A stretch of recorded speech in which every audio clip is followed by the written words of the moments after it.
Woo! Made it! Ha! I was so afraid I wasn't going to make this flight, so I sent David here to come and pick up my boarding pass. But now David has to go. Thank you. Bye. I am Corbin Dallas.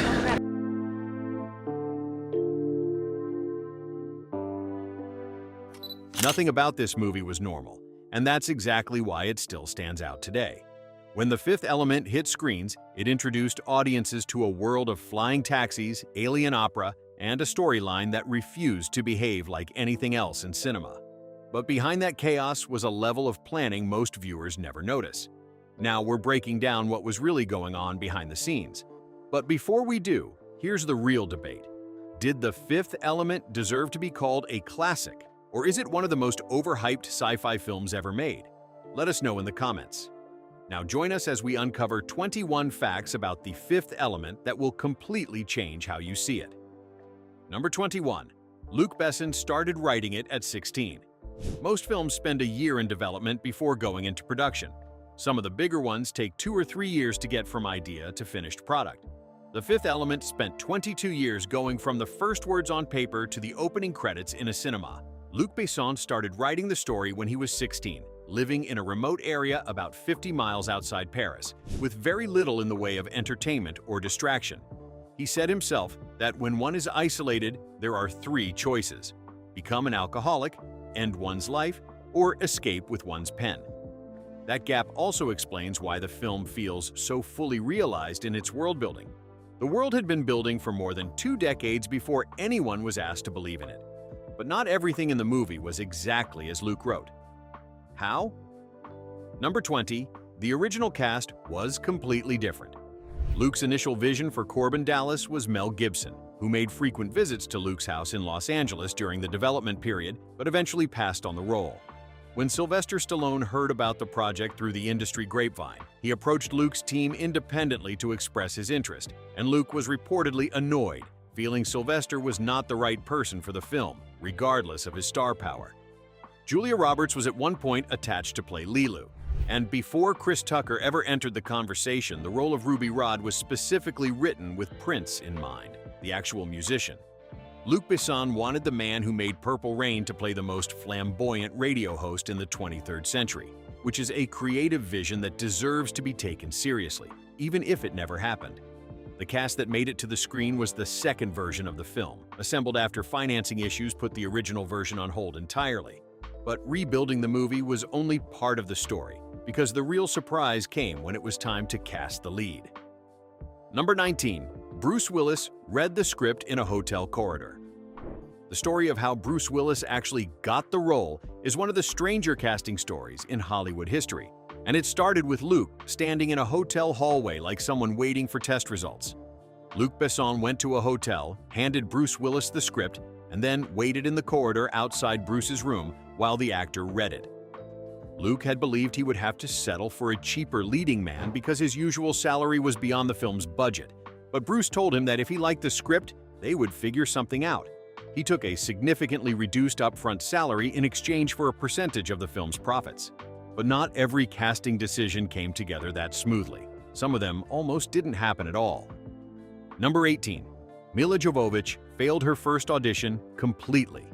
Milla Jovovich is so completely convincing as Leeloo that it is almost impossible to imagine anyone else in the role. But the version of Milla Jovovich who first walked into the audition room was not the person Luc was looking for, and he told her so by not calling her back. Her first audition was badly received. She was overdressed and overmade up and visibly nervous, and Luc passed on her after seeing that version of the audition. He then saw hundreds of other actresses, none of whom clicked in the way the role required.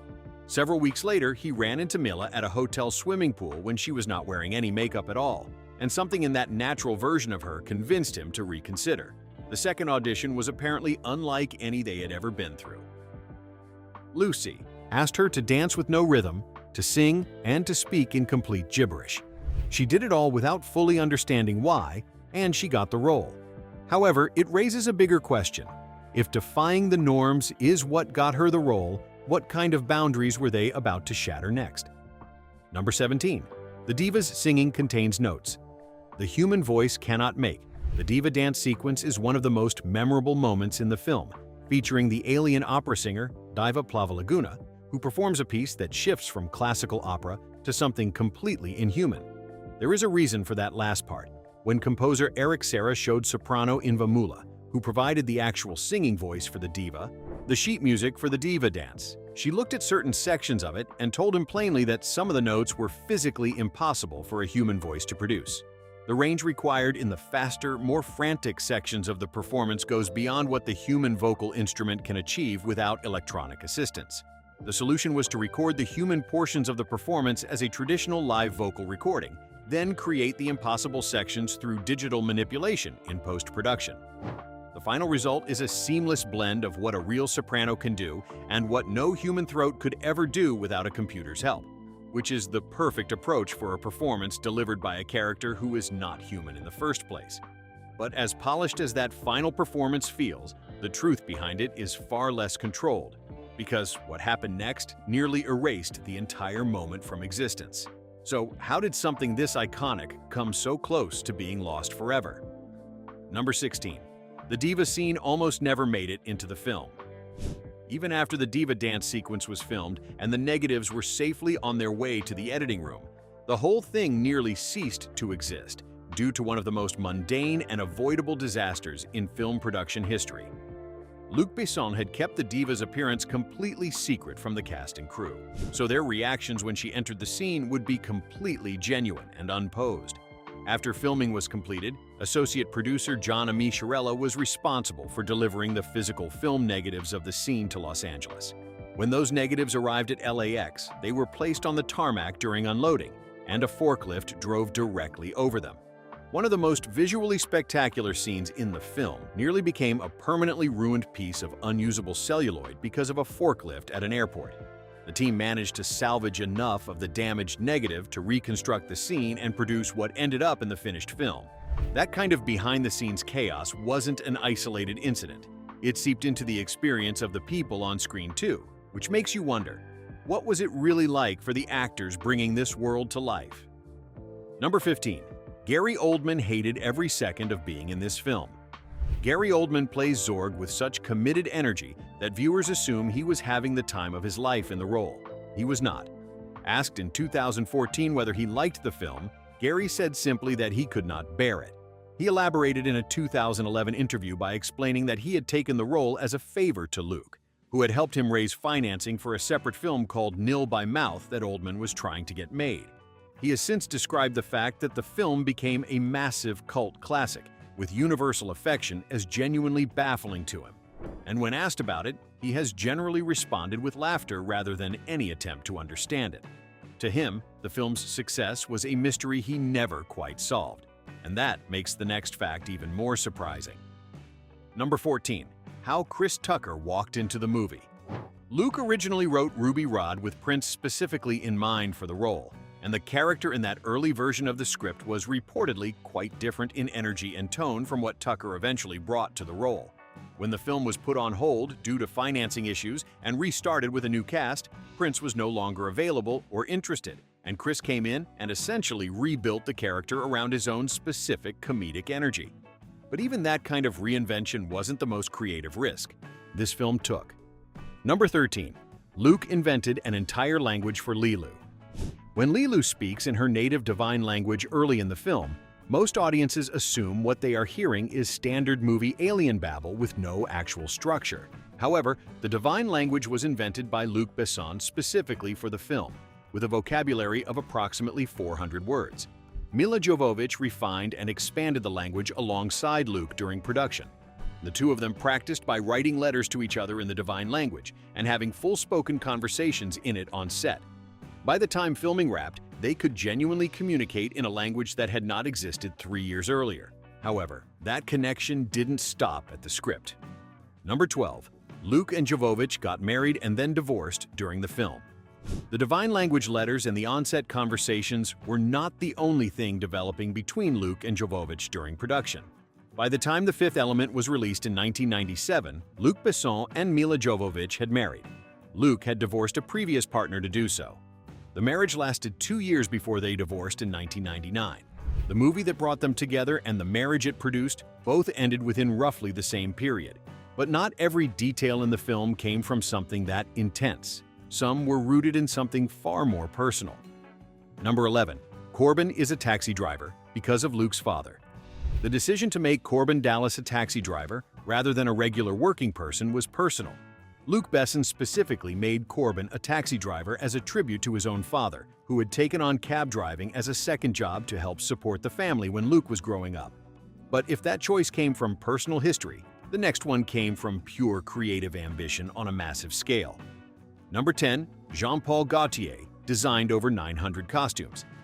The visual world of The Fifth Element is inseparable from the costumes, and the person responsible for those costumes was one of the most influential fashion designers working anywhere in the world at that time. Jean-Paul Gaultier designed over 900 individual costumes for The Fifth Element, covering everything from Leeloo's iconic white bandage outfit and Ruby Rod's extraordinary wardrobe to the uniforms of McDonald's employees in the 23rd century and the background street fashion of future New York. But even that level of detail hints at something bigger, the sheer scale of what they were trying to pull off. Number 9. The film was too big to make in France. Luke always intended to make The Fifth Element in his home country of France. He did not manage it, and the reason tells you something about the scale of what he was attempting to build. France in the mid-90s had no studio facilities large enough or technically equipped enough to handle a science fiction production at the scale Luke was planning. The production was moved to Pinewood Studios in London, where it took over most of the available sound stages for the duration of a 21-week shoot. The only portion of the film shot outside England was a brief journey to Mauritania in northwest Africa for the scenes set in the Egyptian desert in the film's opening. The most expensive European film ever made at the time was essentially a British production wearing a French director's coat. But even with all that scale, the biggest creative decision wasn't about where to film, it was about how the future should actually look. Number 8. Luke refused to make the film dark. In 1997, science fiction cinema had a strong visual tradition of darkness, grime, and a dystopian atmosphere, going back to Blade Runner, Alien, and the general aesthetic of future shock cinema. Luke looked at all of that and deliberately went in the opposite direction.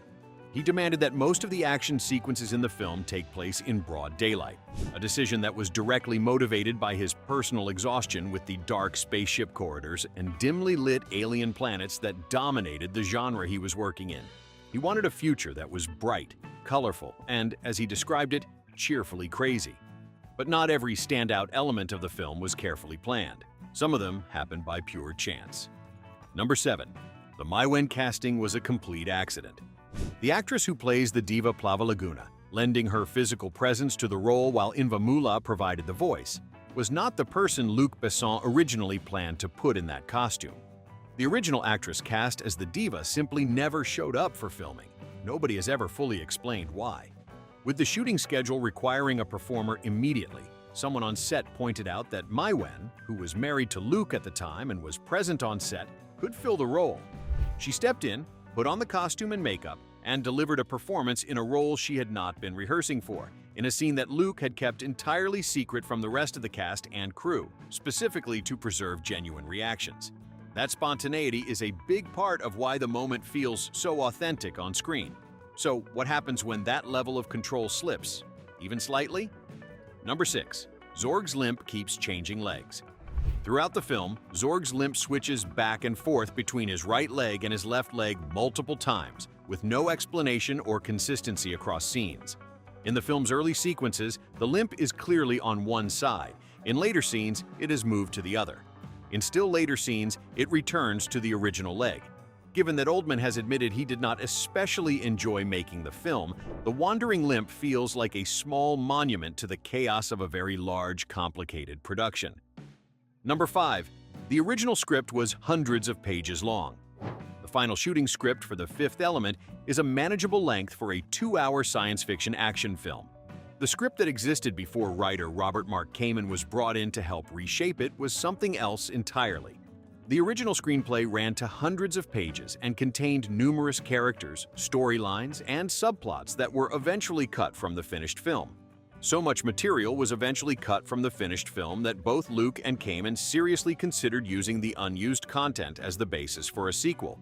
But if that sounds excessive, it's nothing compared to how the film was launched into the world. Number 4. The opening party at Cannes cost $1 million. The world premiere of The Fifth Element at the Cannes Film Festival in 1997 was not a typical movie premiere with a red carpet and some photographs. It was a $1 million production event that the festival has not stopped talking about since. The premiere opened the 50th Cannes Film Festival and included a Jean-Paul Gaultier fashion show, a futuristic ballet performance, fireworks, a full dinner for the guests, and tickets designed as specially made Swatch watches. Bruce Willis attended alongside his then-wife, Demi Moore, who was the world's most famous celebrity couple at the time. The party was one of the most expensive and elaborate events in the festival's history. But behind all that glamour, the film was already attracting serious controversy. Number 3. The film was sued for plagiarism. The visual and narrative world of The Fifth Element was heavily influenced by French science fiction comics from the 60s and 70s, and some of the creators of those comics believed the influence had crossed into outright theft. Director Alejandro Jodorowsky and artist Jean Giraud filed a lawsuit against Luc after the film was released, claiming that The Fifth Element had plagiarized significant elements from their comic series, The Incal. Giraud sued for €13.1 million for unfair competition plus €9 million in damages and between 2 and 5% of the film's net operating revenues. Jodorowsky sued for €700,000. The case was eventually dismissed in 2004 on the grounds that only tiny fragments of the comic had been used, and that Giraud had actually been hired by Luc to work on the film before the allegations were made. But even with legal drama behind it, the film's most shocking moment didn't happen in court. It happened on set. Number 2. The biggest indoor explosion in film history was real. Modern blockbusters use computer-generated imagery to create their most spectacular destruction sequences. However, the massive explosion that engulfed the main hull of the Fhloston Paradise cruise liner in The Fifth Element did not use any computer-generated effects. The explosion that fills the entire main hall with fire was the largest indoor explosion ever filmed at the time The Fifth Element was in production. The production had to engineer and choreograph the whole sequence carefully enough that the camera crew could capture it on film without anyone getting hurt. But as spectacular as that is, it still isn't the most important part of the story. Number 1. It was an escape. Luc Besson has described the origins of The Fifth Element in terms that are more personal than most directors ever use about their work. He said the story was the perfect escape. He then spent the next 2 decades turning that escape into one of the most distinctive science fiction films ever made. Which of these 21 facts about The Fifth Element genuinely surprised you the most?